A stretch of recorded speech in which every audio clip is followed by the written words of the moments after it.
My group will talk about the Abraham Lincoln assassination.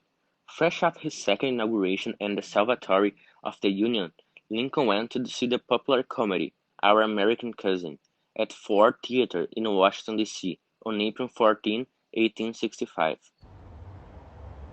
One of the most notorious assassinations in American history took place there. As the actor turned Confederate radical, John Wilkes Booth sneaked up behind the president, drew a pistol, and fired a single shot at the back of Lincoln's head.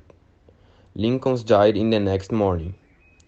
Booth, who had previously performed in Ford's Theatre, knew the scene of the crime well. He had also been stalking Lincoln for some time.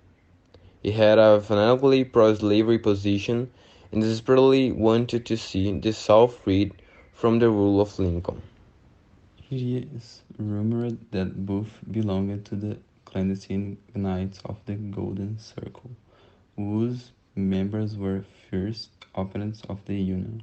At one point, he planned to kidnap the president in exchange for thousands of Confederate soldiers, but he was foiled by a last-minute itinerary change. On March 4th, at the year 1865, at Lincoln's second inauguration, Booth stood at a balcony behind the president. The Civil War ended a month later, and days later Booth killed one of the greatest U.S. presidents of all time. Occurring near the end of the American Civil War, the assassination was part of a larger conspiracy intended by both to revive the Confederate cause by eliminating the three most important officials of the United States government.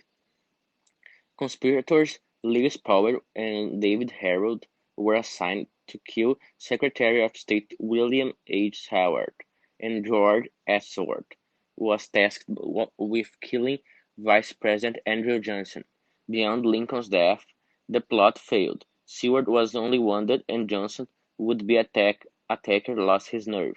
After a dramatic initial escape, Booth was killed in the climax of 12-day manhunt. Powell, Harold S. Roth, and Mary Surratt were later hanged for their roles in the conspiracy.